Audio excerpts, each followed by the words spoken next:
Hello there, and welcome to Church on the Marsh online. Hopefully, everyone has been able to connect with us tonight over the funny field of technology. My name is Joshua Fox, and I lead the Church on the Marsh. And tonight, I'm joined by two very special guests, Mandy, Bannon, and Gina Dowding, who I'm very thankful for being on tonight. And they're going to be talking, and we're going to be talking a little bit about the local Marsh Ward area.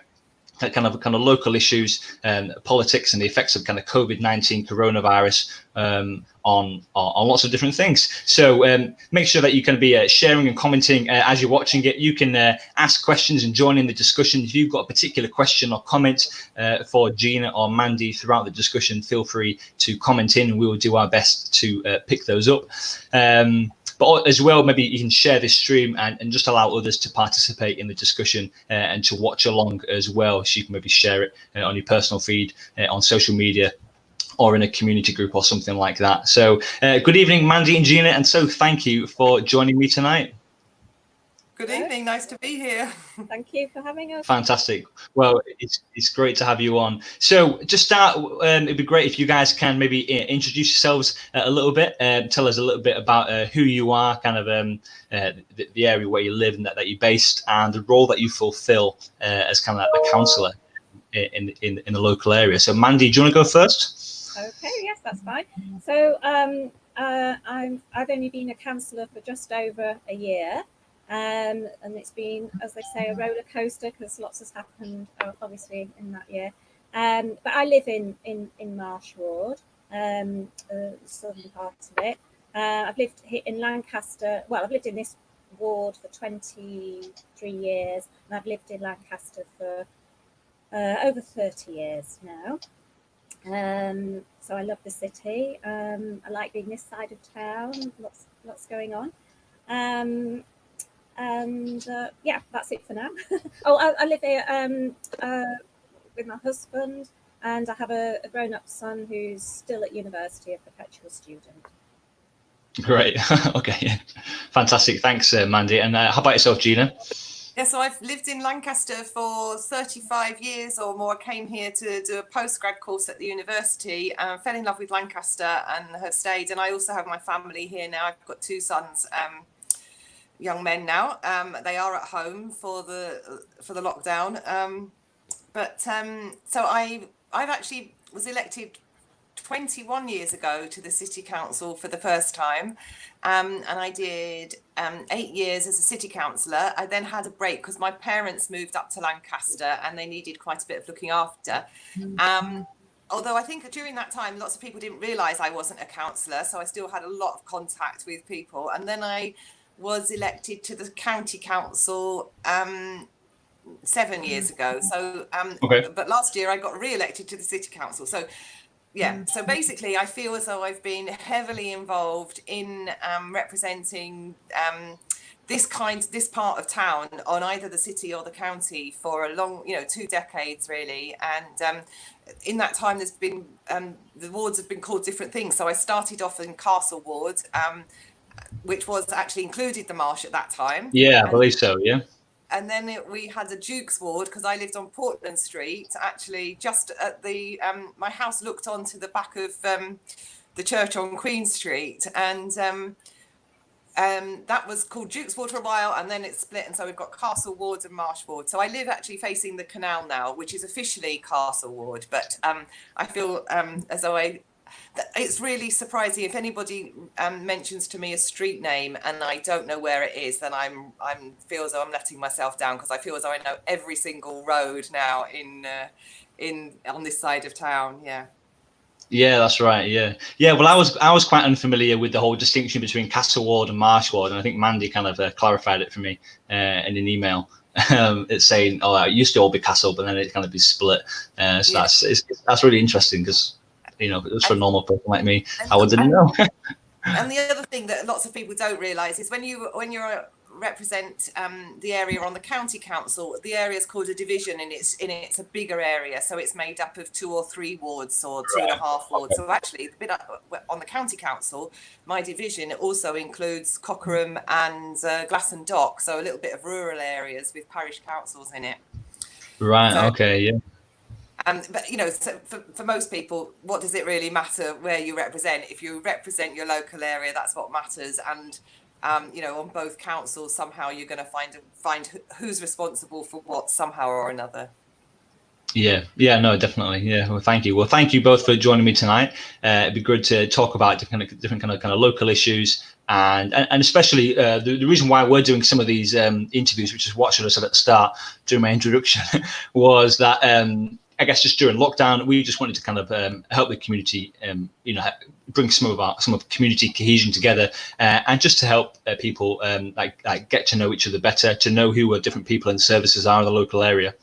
You know, and to raise awareness of different things locally, but also just to kind of like have more of a discussion about how this kind of current issue, kind of coronavirus and like COVID-19, is having an effect on different things. So the other week we had a discussion with Mel McKinnon, the head teacher of the primary school, and how the coronavirus and lockdown is affecting the school and the teachers and the parents of the children.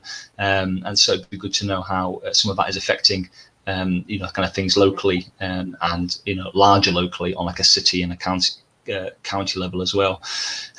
So yeah, and again guys, for those that are watching, please comment in. We already have one comment from Josh B, who I know Josh a little bit. I'll throw the comment up here. Why not? And it says, "Hi Gina, I'm Josh. I'm a former councillor." I didn't know that about Josh actually. I'm resident living on Sipsey Street. We currently have a problem with overgrown thorn bushes on council land as you come off Westbourne Road, and the playing field on Fairfield is overgrown, so I can't take my son for a game of football. Can you perhaps get this sorted? And you put in a PS. You're a great councillor. I'll never stand against you. Oh, you'll have to hold on to that. So. Great, I'll certainly put that on my list. Yeah, that's maybe something to process, but yeah.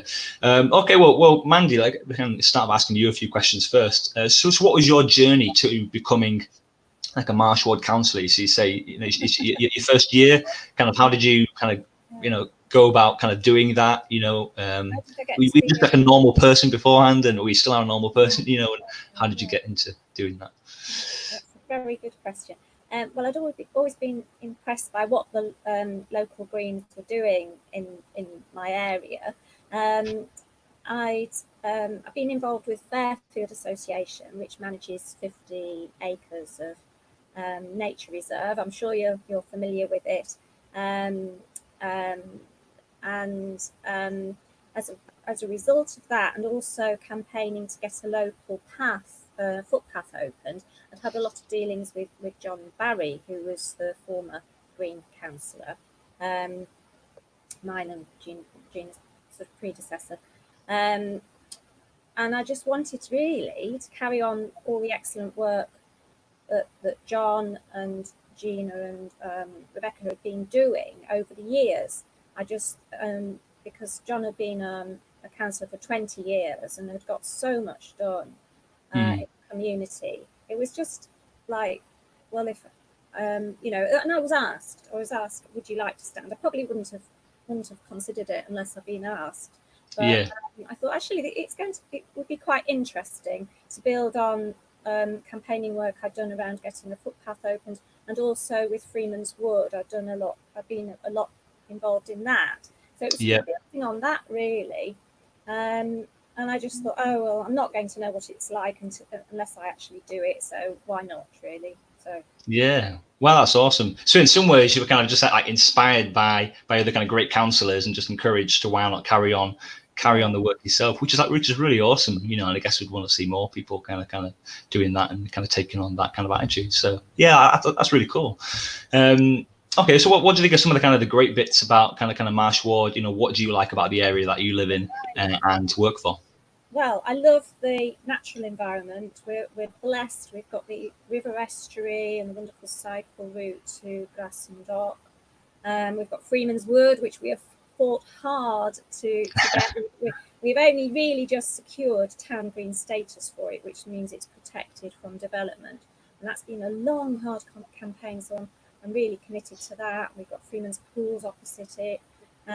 We've got the nature reserve, and that's all about the landscape. But what sits behind those wonderful green spaces are communities that fight hard to keep those areas protected and work really hard to manage them. So it's that wonderful combination of wonderful green nature and the communities and people behind it that I'm really inspired by. Yeah, no, certainly. Yeah, that's great. Certainly me and my family, we love taking kind of cycle rides down through Freeman's Wood and down to Glasson Dock, and it is a wonderful place to live. I remember when we first moved here, because I live in the new build estate on the riverside, like kind of Barrett's estate. Yeah, and then we kind of like took a walk one day and then just found Freeman's Wood, and it was amazing. You can walk all the way around in just a really lovely place to live and explore, which is cool. So what are some of the kind of the local issues that you've been addressing during your time? I know you've mentioned Freeman's Wood. You can maybe share a little bit more about that. That is a really big issue, because just to kind of rewind a little bit, in 2000, the Freeman's Wood area is actually privately owned. Okay. But the community didn't know that, because we were all under the impression, because generations have been using that area, Right. to exercise their dogs and to walk and to cycle and to bird watch, because there's such diversity and biodiversity there. So we all thought we had permission to use it.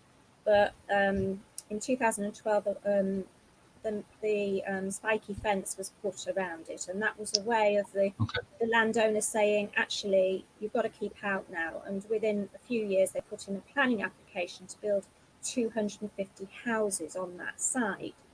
So the Friends of Freeman's Wood and Coronation Field, to give it its full title, because we also help protect Coronation Field from being built on I think year 2000 or something. And is Coronation the Field the bit that's like in the wood you can access from the football pitch? No, well, it's the wood that's got the playing area behind it. It's the it's the field that's got the play park in front of it. Yes. Where they play football. That's the Coronation Field, and that's owned by the city council. Right. Okay. So you have to, you can. So basically, Friends of Freeman's Wood campaigned to to protect Freeman's Wood by applying for town green status, and that took years. And we had a public inquiry last summer where 16 of us presented statements to. It was a single inspector, government inspector, making the decision, and then it took 6 months to come to a decision. Anyway, long story short, county has now registered Freeman's Wood as a town green, so it is which protects it from housing development.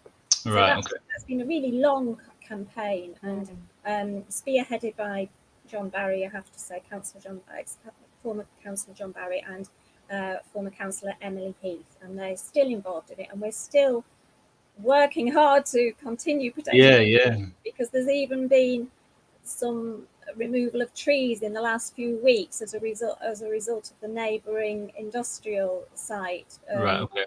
So it's an ongoing thing to continue protecting the woodlands, but we're all really committed to doing it.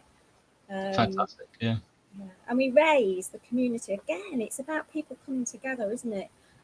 This time last year, we were busy fundraising for the public inquiry, because we had to raise £17,000 to pay the barrister. And we raised that amount of money in about, I think it was 3 months. I mean, it was just incredible. We had fundraising events. We were selling hoodies and T-shirts with this wonderful poem. I don't know if you've seen it, on the side of the woodland. They hang the man and flog the woman that steals the goose from off the common. This wonderful old folk poem was emblazoned on T-shirts and hoodies, and we made money that way. And we had a summer fete. I mean, it was just a wonderful coming together of the community to save this precious woodland for people. Yeah, definitely. Yeah, and it really kind of seems like the local community really kind of like really enjoy it. So a couple of comments here, Matt and Amy have said, we're really grateful that it's been protected. You're doing a great job. And a couple of questions from Josh. One, who owns Freeman's Wood? And is it illegal that the trees have been cut down in the past few weeks, given that Freeman's Wood is protected land? Do you know anything about that? Yeah. First of all, it's owned by some directors who are based in Hong Kong. So they don't have any local connection to the city. It's simply part of their portfolio of an investment portfolio. And if they got planning permission, then the land would obviously be a lot more valuable to them. So that's why they haven't done anything with the land for so long. It's just part of an investment portfolio, I think. And then to answer Josh's second question, which was to do with the destruction of the trees. Yes, yeah, if it was legal or not. Yeah, probably not is the short answer. We very quickly got our planning department involved because some of the trees that have tree protection orders on them. So that our planning department is in the process of investigating that at the moment and deciding whether to take enforcement action. So that's ongoing. So I can't sort of say any more than that at the moment.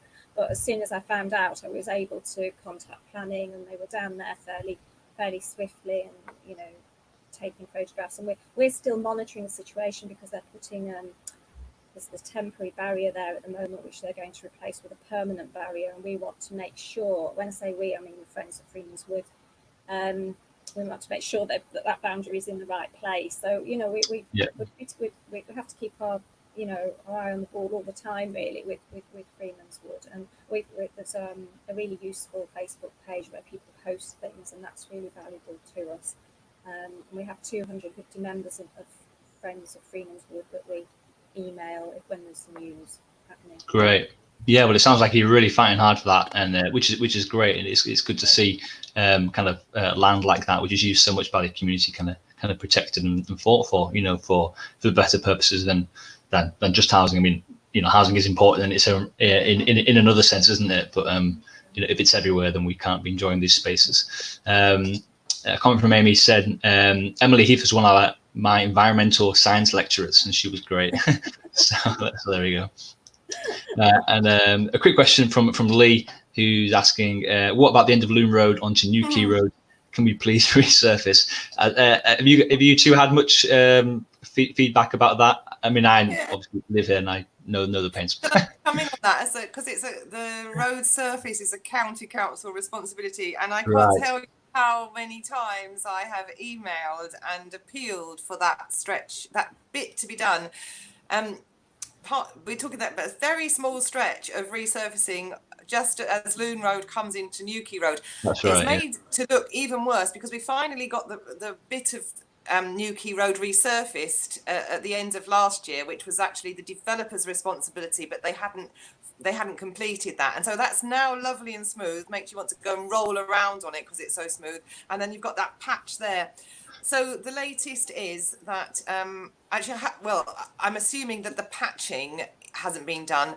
County are saying, and I have to believe them because I've tried so hard, that actually for a resurfacing programme, it's not meeting the criteria. And I know that's hard to believe because some of the cobbles are showing through, but they will do patching until they're saying not in this financial year, and then they will relook to see if they can get it up the agenda so it's properly resurfaced.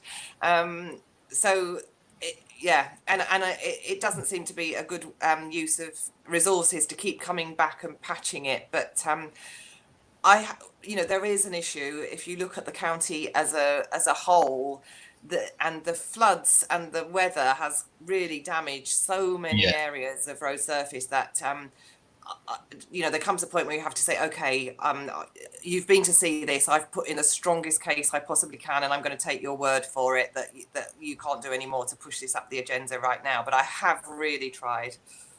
Yeah, no, that's really great. He also says, thanks for all your help, which is great. And I must say, you two were very brave coming on here and knowing that people might be asking you, very kind of targeted questions about the local community. So I do throw my hat off. If I had a hat, I'd throw it off to you. So well done.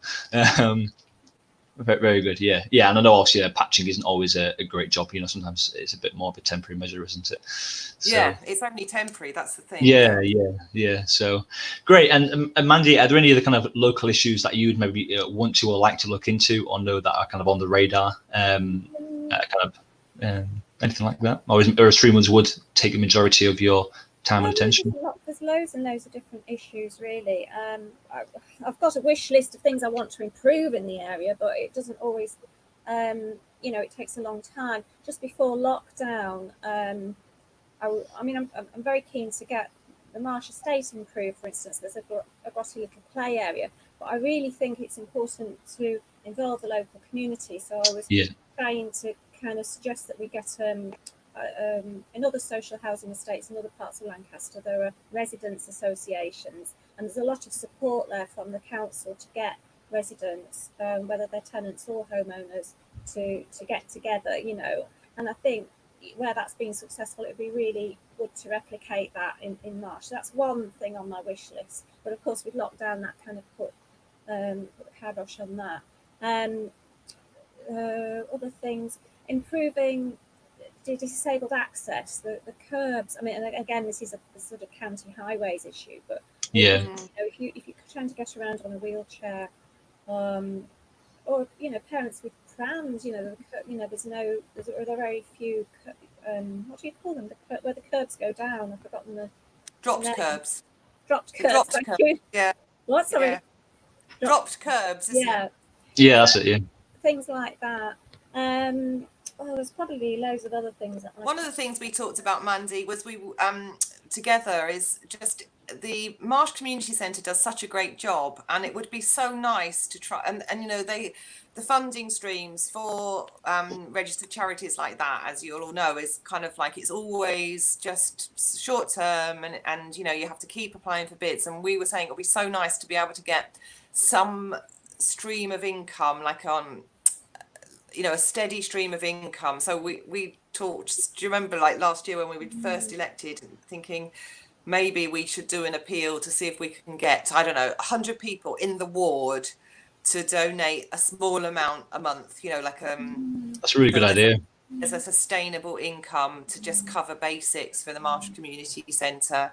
I think support for the community centre is absolutely key to this ward, because they do so much good work there, as you know yourself, Josh, because I understand Hope Church has been involved with the community centre, and that's very much appreciated, because you know, they do need a lot of help. They haven't got much funding.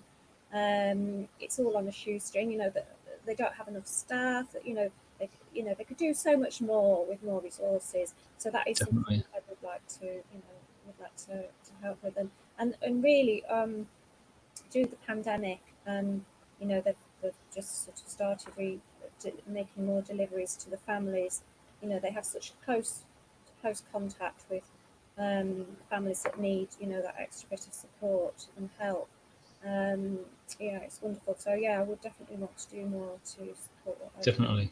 Yeah, and that's maybe something where Hope Church and Church on the Marsh can also get involved in kind of raising support for them. But that is a fantastic idea of the local community each kind of giving like a regular donation, because if lots of people give a small amount, it can make a big difference. So that's a fantastic idea. So we should have a discussion off this and then get our heads together. So that's great. So that's really cool. So a couple of comments here. Some of them I'll come back to my discussion with Gina, and just to kind of point it out there, we might not get time for all your discussions. Sorry for all your comments tonight. For those that are watching, we don't want to be here all night, and I want to make sure I give Mandy and Gina some time. You know, like not going to keep them on air all night, but we will try and get through as many as we can. So. A quick comment from Mandy. We love the Marsh Community Centre. What a great idea! We can support them, and Deb's in the team. Deb's is the community centre manager, do an amazing job, which is great. Fantastic. I'll just maybe just throw this one on the screen from Nicola. A county planning traffic calming measures for the new Key Road. The speed that cars go down there is unbelievable. Last night, 2 cars must have been going down at least 70 miles an hour. So on new Key Roads, I believe it's 30 miles an hour this side of the train bridge and 20 miles an hour on the actual quay. I don't know if you've ever dealt with that before. Something else I've pursued is changing the speed limit. I think it's 30 the whole way along. Maybe you're right, but anyway, we would love to reduce the speed limit, and there is going to be a little bit of traffic calming where the new build is. Where the new flats are, the new flats. So there's going to be a crossing, and sort of like a table. I think they call it a tabletop crossing. So you know, it raised bit in the road, so that will automatically have a slightly slowing effect, but obviously that's not much for the whole of the estate. But to be really honest, you know, I couldn't begin to tell you the list of roads where people are wanting traffic calming because of reckless driving by drivers. And ironically, when you get roads resurfaced, it makes it even more attractive for people to go, those people who are always going to, you know, break the speed limit, to go even faster. So it's certainly on my list. There's going to be a little bit of help when that uncontrolled crossing comes in. But as Greens on the City Council, we recently got a motion passed to call on County to extend the 20-mile-per-hour zone, which at the moment is all residential roads, but it doesn't cover any of the A roads, and it doesn't cover Newquay Road. But we want it extended so that it would be, instead of like just the residential streets, it would be like a circle around Lancaster where all the streets in that area would be 20 miles per hour. Partly to stop the confusion as to whether you're going from 20 to 30 or back. Okay, yeah. Just generally to calm things down, you know, so that, and the evidence is that actually average journey times don't really increase, but what you get at the moment is starting, stopping, starting, slow, you know, speeding, slowing, and just that feel of it being calmer around the ring road, for example, all times of day. I mean, a lot of the time people aren't going 20 miles an hour, but sometimes they are, and they're revving, you know. So anyway, that's something that we just did as a group, and it was supported by, well, it went through unanimously. No, not unanimously. It went through by a large majority, and so that means it goes to County, because County are the Highways Authority. So as a city, it's something we want to do. Yeah. Wow, that's really cool. That's great. Wait to see what County say, but those are the kinds of things that we're constantly pushing for. Yeah. Great, fantastic. So a couple of comments here, and then we'll maybe kind of move on. And Gina, you can tell us a little bit about your roles. So sorry to touch on the roads again, but from St George's Walk to Newquay Road, the parking of cars and vans is causing severe issues. Can anything be done at all? So I see nodding of heads. This is something I know. So I think this is mainly due from the building of the new development down the road, and a lot of the workers will park their vehicles. Yeah. We are talking to planning about it, and most of those cars are a result of the construction work that's going on with the student flats, and mostly construction workers using more vehicles than normal because of the pandemic. They're all travelling separately. That construction work will be over in by September, the developer hopes. But in the meantime, fingers crossed, things often overrun, of course, don't they? But planning are considering some options to deal with that parking, if it, you know, and we are talking to the police as well about, because it's quite dangerous around that junction, the Loon Road junction and Newquay Road. So discussions are ongoing. We're pushing very, very hard to. But in terms of getting yellow lines, you know, like no waiting, that process just takes. It would just take so long, and again, there's always a backlog of areas that want it. So it wouldn't. It's not an immediate. Not a quick fix. We have to see whether will this problem continue after the building's been finished, or is it just a construction workers issue, and they won't decide until people moved in, and it will be a long process. So it's certainly again something that we've had loads of communication with planners about, and lots of people have raised it. So it seems to be, you know, affecting lots of people's perception of road safety, pulling out into Newquay Road and St George's Quay, and cyclists and pedestrians trying to cross. So it is a big issue. Yeah, it is particularly hazardous. Yeah. Well, it's great that you guys are on it. One quick question here, and then we'll maybe move on to something else. Is as a church member and parent of teens, there seems to be a friction between kids on the Marsh and Riverside estates, so which are the new builds. Any thoughts on how we can build more of a community? So like between the different kind of like the developments, there have been instances recently of violence, and it is important we nip this in the bud. I don't know if that's been communicated to you at all, or if you have any comments on that. We've had a slightly different. I haven't been particularly aware of like the friction between groups of teenagers or children. We have been made aware of complaints about noise, and I think there was an incident outside near the cricket club there, the cricket club area. Fortunately, in Marsh Ward, we're really lucky to have a really good PCSO, and some people might already know her by name, Kath Elliott. Sadly for us, Kath's not been able to be on the ground during the lockdown because of her own health issues. So she's been working from home and not being able to be out and about. But the police are aware of it, and just recently, we've been told, and we haven't seen, the gates have now been closed, so that kind of group that was collecting outside the cricket club itself, I think, must have dispersed. But in the past, we've been thinking, haven't we, Mandy, about how to bring the communities together, because there is this sort of, whether it's an actual perceived tension between the new estate and the Marsh estate, and some people blaming, it's all, any crime that happens on Riverside is being caused by people coming from the Marsh, and it's quite it's that kind of stereotyping that can happen. It might be true, but you end up with whole communities being targeted. We thought maybe actually meeting at the community, the cricket club, would be a more neutral place than doing something at the Marsh Community Centre, sort of like having a meeting of different communities. But we didn't actually resolve how to go about that, because we didn't want, we thought it would be needed to be done very carefully. I mean, we didn't want it to be focused around a problem, and usually the things come to a head, incidents of antisocial behaviour or whatever.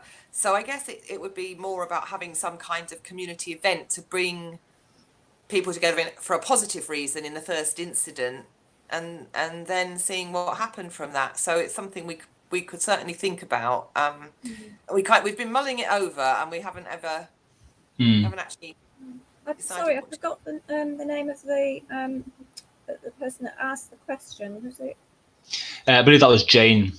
Jane May. Jane, I just wondered if Jane had any ideas. And again, if you want to email us or with your thoughts or ideas, we'd very much welcome any ideas. We're open to anything, and we're very open to bringing people together, and mobilizing ideas is what we're about, really. So yeah, that's right.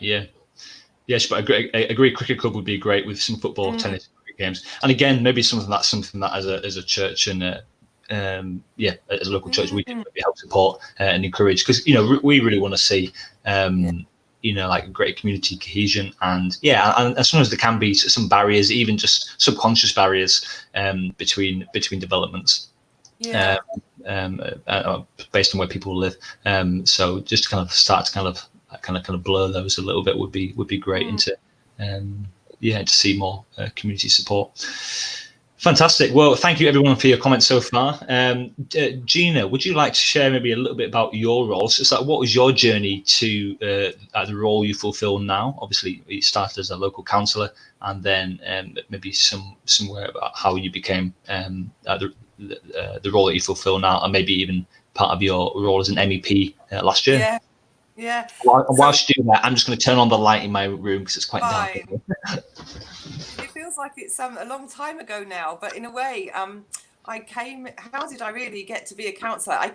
I was motivated really by global justice. I spent some time as in my early 20s and it was only a brief period, but I worked in Bangladesh in a children's home doing voluntary work, and that process of just seeing that extreme poverty and the inequalities got me thinking about politics in the broadest sense, or how can this level of poverty be challenged. And it took me a few years to kind of process it, thinking, if it's not just a sort of sticking plaster, which isn't, long-term solution, people going and doing voluntary work or providing aid, what's really the structural solution to that? Anyway, it was that kind of thinking that made me look at political parties, and it was then that I discovered the Green Party, and that was kind of when, before the Greens really had a lot of traction in the UK, and I really liked what they were saying about yeah, just sort of like valuing the role of community and respect for every individual in society, so that actually the Greens have had that policy of a universal basic income or a citizen's income by right, so that everybody's basic needs are covered. And now, you know, it's really interesting, a couple of decades or more later, you've got that being trialled in some countries and other political parties talking about it, sometimes called UBI now, but Universal Basic Income. I think it was called the Citizens' Income. And that was the Greens that sort of started that, thinking through that model. So it was kind of like going from really big picture stuff. And so I joined the Green Party, and I was once in a room where in Lancaster when we were discussing, or the others were discussing, you know, local council elections, and 3 men put themselves forward as candidates, and I said, we can't possibly have a slate of all men standing. And so people looked at me and it was like, okay, I've said it and now I have to be prepared to stand. So I had never seen myself as being a councillor, and you know, it was completely new to me when I got elected. But I worked for the NHS by then in public health. So in some ways I had a little bit of an understanding of some of the issues.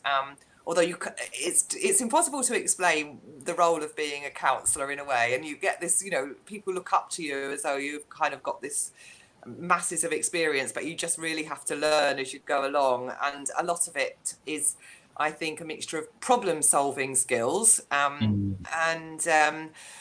really listening, because people always say, oh, I couldn't be a councillor, I wouldn't be able to tell everybody all the policies. And it's like, people aren't interested in politics, people want you to listen, because actually that's where you start from, is listening to people's problems, and that's how you find the solutions. So I'm not saying it's always easy, but basically I love it because I really like I like a challenge. I like speaking, you know, talking to people and getting to know how things work and the systems as well. So that's how I first got into it. And as Mandy has already sung the praises of John Barry, I was in good company. He was really, really good at finding solutions to things. One of the first things actually we did because we kind of made the breakthrough 21 years ago in Lancaster, and we then pushed immediately for the Marsh Community Centre to be built. It had been on the agenda for a long time, and the council was always saying, oh, we need match funding. And in the end, we said, let's just build something with the money we've got available, because otherwise it's never going to happen. You know, there was a vision for a much bigger centre than that. Right. But I think we still would have been waiting for the money. And it is too small, and maybe one day it could be extended, but at least we got that, you know, that built. And the other thing I did immediately when I was first elected was to get the refurbishment of the play centre on Blade Street, because it was really run down, really poor. And I think the community in Blade Street had felt really neglected. And so I prioritised that. That was my first 2 achievements, if you like. Well, John Barry led the Marsh Community Centre work. But then we also set up the Friendship Centre, which is it's actually based in the Baptist Church, but at that time there was nowhere for older people to go in Lancaster, you know, so there's quite a good sense of community for a lot of groups of people. But apart from bingo, and that was when there was the old cinema in the where the Travel Lodge is now, there was a bingo hall. There was nowhere else for older people to meet, and we helped a group of people who were really interested to sort of get a club going, and then they moved into the Baptist Church, and that's really, really valuable. In fact, just today I met a friend of mine in Lancaster, and her mother's just moved up to Lancaster a year ago, and she said that it's been absolutely great to be able to go to the Friendship Centre and meet people her own age, and right. You know, they do activities. So it's kind of just like, you know, sometimes you have to celebrate the small successes that really have an impact on a lot of people's lives, whereas meanwhile trying to tackle the really big things, like the policies and things that set the scene, if you like. So and that's where you know, if you like, being at county is interesting, because to some extent more, you know, so many more policies are set by the county council, all to do with children's services, adult social care, the highways budget. So the really big stuff is decided, and so it's more, you know, challenging what's happening and trying to change the system a little bit. At county, I'm on the pension fund committee, which I deliberately chose to be on, and that's partly because of my greenness and wanting to look at divestment issues in fossil fuels and everything. And so that's been interesting. Just, you know, a completely new world, the pensions world. The county pension fund has, well, I actually don't know how much it's worth today, but before COVID, it was worth around £7 billion. So it's a lot. You know, there's not much money in the public sector, but the investment for the pension fund is where there's big money. And it's not just for the county council workers. It's called the county pension fund, but it's for all the borough staff, district level staff, and some of the voluntary sector and other public sector have their pensions invested with that.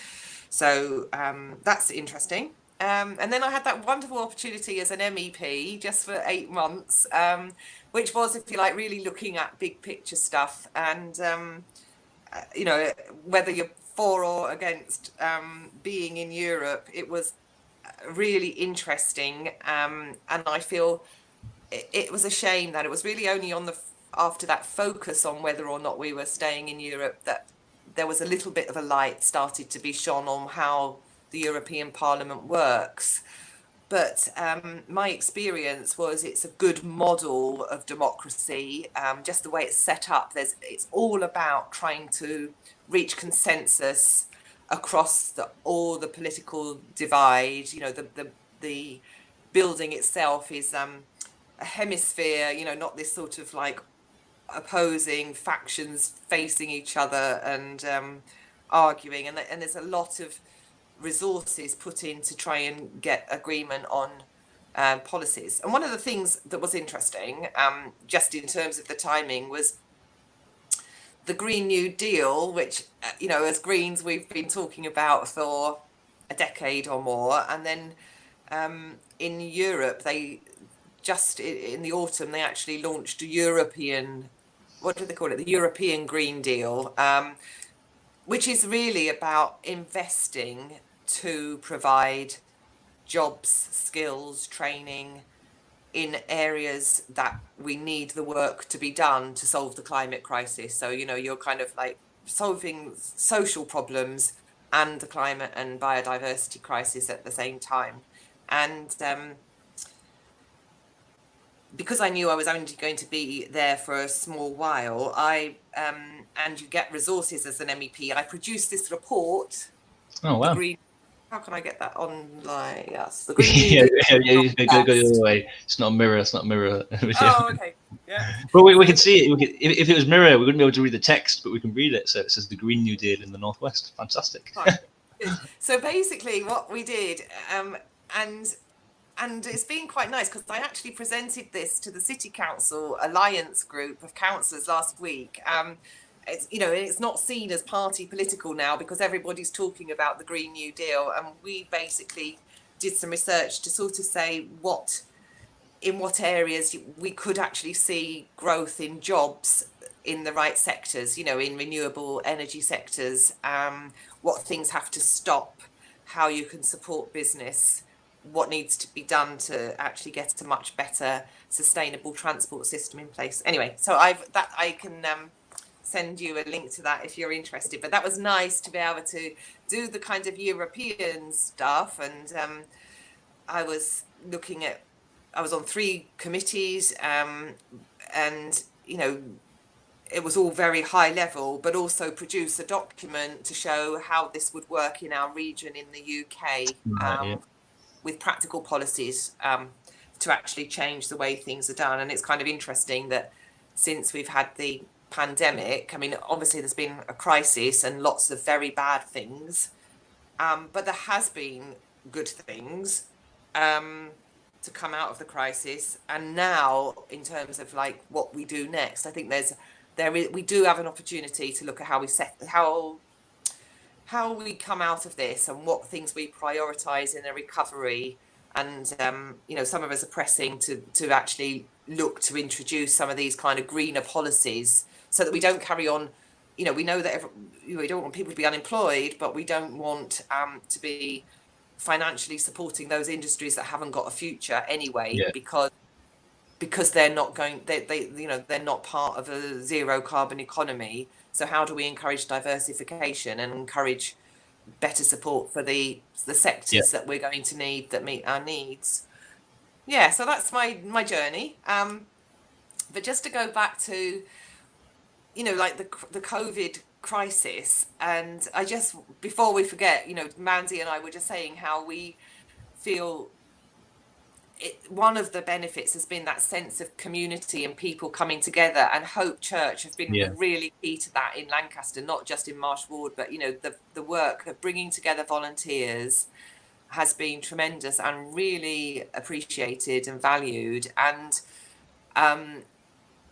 just as somebody who's does a lot of organising of volunteers, I know that you've done great in actually getting volunteers to come forward, but I think you've done an incredible job in organising that and the recruitment and all the policies, and there's a lot of background work that's gone into that I think is really recognised. But it's been really good that the council has responded. So in so many ways, I think there has been a real kind of like light bulb moment for city council staff who've never quite really understood the voluntary sector and what the faith community sector can do. And if they've really said, oh yeah, we can really work with that sector as partners in future. You know, it's not got to be about the council controlling it all and dictating. But so it's been really good to see. And we've got 3 colleagues, Mandy and I've got 3 Greens who are on the cabinet, and they've all noticed that, because they're in the kind of like, you know, the day-to-day running of the council meetings, and they're really impressed. So really good way, you know, that's a good thing, that the council might actually have changed the way it works in the future, but also that we've got to harness that sense of community. And it's kind of encouraging that when you really get a crisis, people will change and come together. My hope is that we could just get people to see that we actually have a climate crisis that really needs that kind of level of concerted effort as well, because it's a bit more of a slow burn. People aren't seeing the consequences, but actually, you know, that's waiting in the wings. So we're going to have to, honing these skills is good, because we're going to need it as well for the climate crisis. But and to some extent, people have seen how things can be done differently. You know, people have been out more, like Mandy was saying, appreciating this area, the Freeman's Wood, the estuary, fewer cars. And we've done a survey, and we've been really amazed by the responses to our survey about people really loving the fact that they are close to nature, appreciating more time with families, despite the fact that it was caused by, you know, this health crisis. And that's right. So thanks for that, Gina. And I think that's a really positive move forward. To see how the council and the volunteer sector can work better together going forward. And to have a greater partnership. I mean, Mandy, would you like to weigh in on a little bit, like how kind of COVID-19 or the lockdown has affected your role as councillor, and anything that you've been looking into? Yeah, just to pick up on that survey, it's on the North Lancashire Green Party website, or is it the Facebook? Yes. Oh, yes. So we should tell you, because it would be lovely if you could get anybody else to feedback, because we're doing it as Greens, but only so that we can then use that information to affect the what the council, how the council responds. So it's www.northlancs.greenparty.org.uk. And it's just a short survey, and only take 5 minutes. But basically, we're asking people what they want out post lockdown, how they want to build back better, what's been good about, what's been the best and worst things about lockdown. And we're getting a valuable. We've had hundreds of replies already. It's just amazing. And the positivity about quieter roads, more nature. People's relationship with nature has really been in focus during the lockdown, and that affects people's mental health. You know, it's a really hugely an important issue, really, to take the positives as well as reflect on the negatives, obviously. Yeah, definitely. Yeah. I mean, the other, sorry. No. Sorry, go ahead, Mandy. There you go. One very sad and dramatic thing that happened during the lockdown, as many people will know, was a really terrible house fire on Marsh Ward. And the way the council came together, and again with the community centre, money was raised, within days money was raised to help those 4 families that thankfully nobody was injured seriously, but four families were rehomed. And the way everybody came together under really challenging circumstances to starting from the rescue services, protecting people, operating under, trying to social distance. I mean, it was just incredible how everybody came together. So I'd just like to sort of reiterate my thanks to all the officers and the service providers, rescue services, how well they conducted themselves. And the houses are being rebuilt, and we're looking at councils looking after people. So it's just amazing how the council can respond really fantastically in emergencies, and really we need to kind of carry on that level of response through moving forward. We need to kind of capture that excellent kind of response to things, so that we're looking after vulnerable people all the time, not just that's right. Emergency. Yeah. No, that's right. Yeah, and it was a tragedy, and it was and thank God nobody was hurt, really seriously, and no, and nobody was really hurt. So and from speaking with people, it just really seemed that there was a really quick response from the council and other services, which is just so great to see. The last thing that you want in those times is for like a delayed response and anything like that, but it wasn't that at all. So that's really encouraging. So so I'm just conscious of time, that we probably want to wrap it up soon and not keep you too much longer. So if you're watching if you've got any more kind of final comments or questions, you can kind of throw those in here, and we will do our best to answer them. I'll just maybe come to a couple now. There was one before which I passed on, which I was going to ask Gina later on. It's quite a long one, but maybe just cut it down. So you may not want to comment specifically, but what are your views on the current administration on Lancaster City Council and their response to the COVID pandemic? So maybe, do you think it's been suitable or anything good or bad about it? And secondly, what are the Green Party's local plan after the pandemic passes? Maybe to one of you, or Gina, maybe? Sure. Well, I think genuinely, and we're not usually the ones to, champion everything the council does, because we're there to kind of like be a critical friend. But I think on the whole, we've been really impressed with the way that the staff and services have responded, and they've responded well. And there's been a lot of cross-party support for things, good communication. So we've had, there's an alliance of Greens, Lib Dems and Labour in the administration, but we've kept it informed. We've had weekly meetings with the other parties, like two each from a party. So it's been good communication, and as we've said, they've a lot of change in the way that services have been provided, genuinely listening more, being more responsive.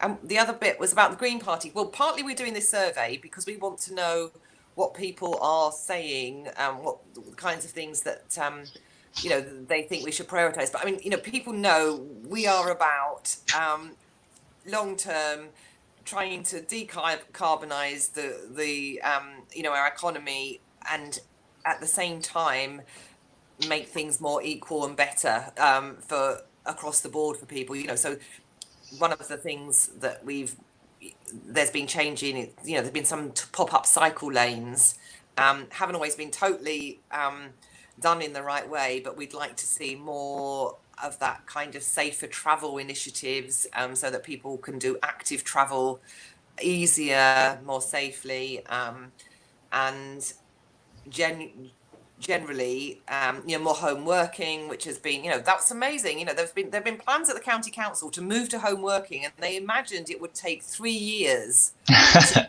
get the numbers of people working at home, and then suddenly within 3 weeks they'd almost met the target.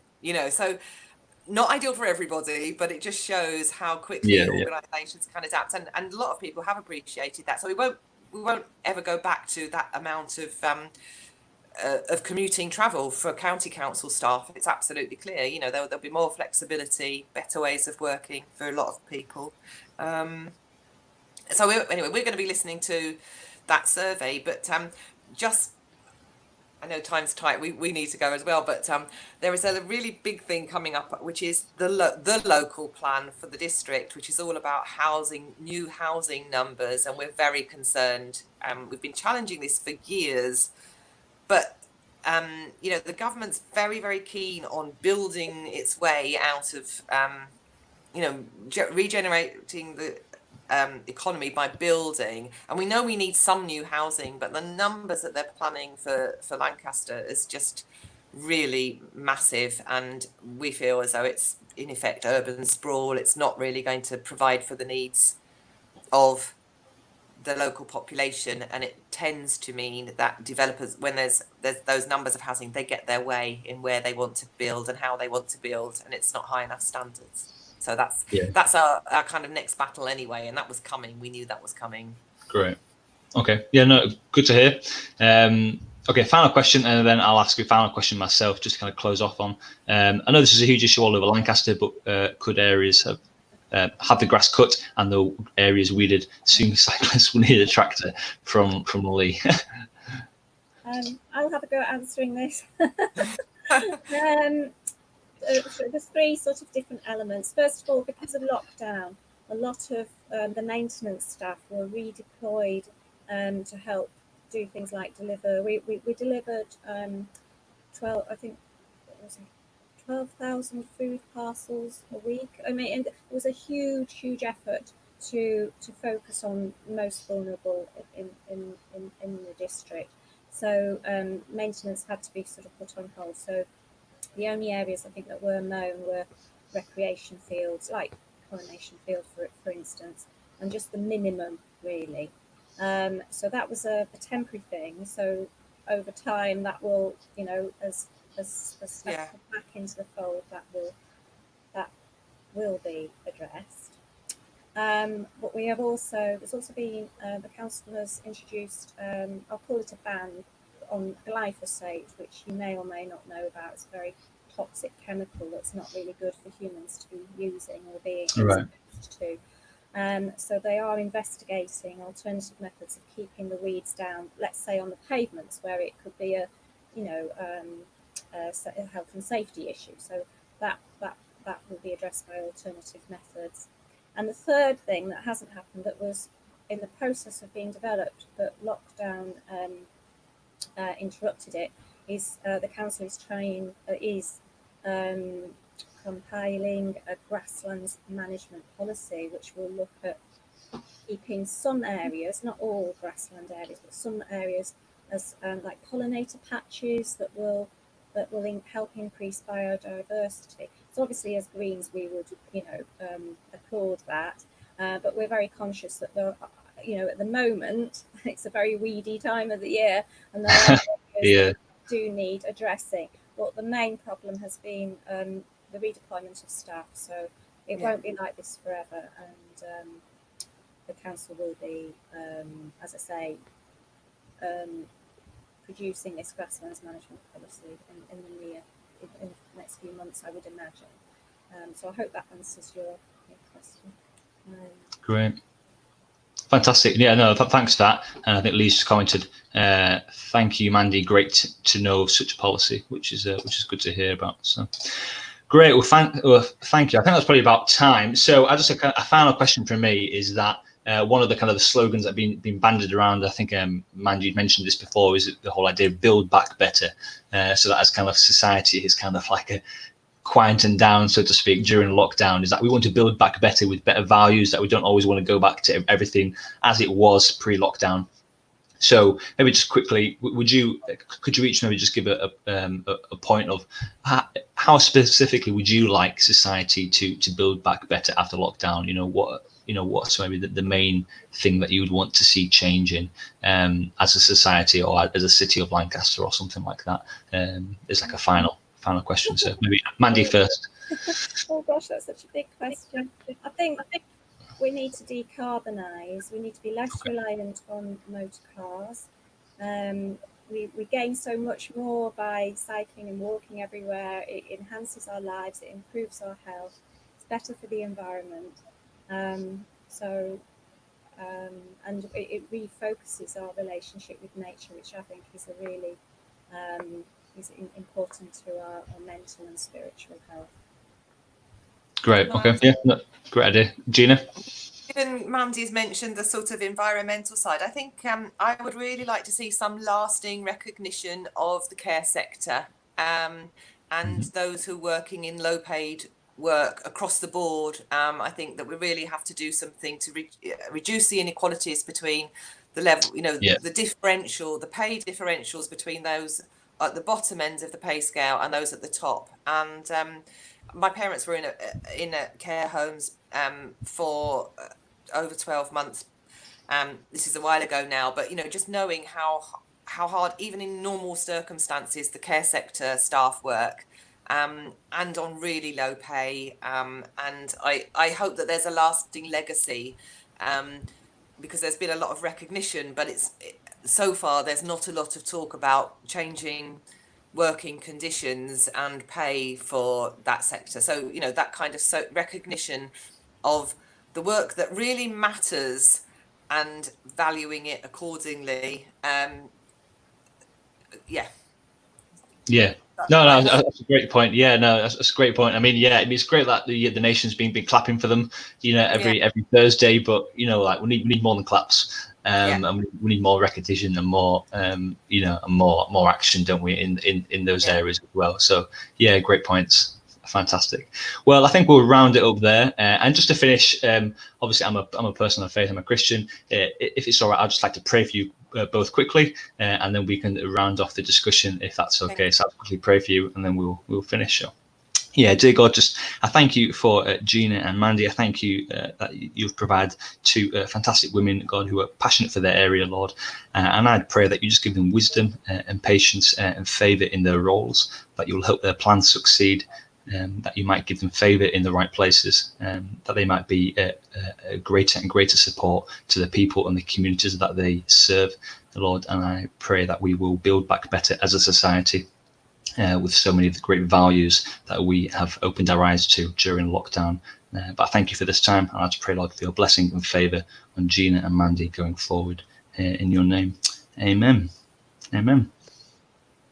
Great. Well, thank you, Gina and Mandy. Thank you so much for coming on tonight, for being brave and answering everyone's questions. And I think you've really shown yourselves to be two great councillors, which is awesome. And it's really inspired me to be getting more involved and to know more about local issues, and to know how much work you put in behind the scenes. And for everyone watching, thank you so much for your comments and participating in the discussion. It's been great to do this. And hopefully, again, we will be having more interviews like this with other services and people in the local area.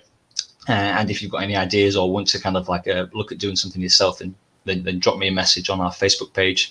But yeah, so great. So thank you again, and we will say our goodbyes and good night. So can I just say thank you very much for having us both. It's been a real pleasure, and thank you for the great questions. Yeah, really nice. So pleased we could participate.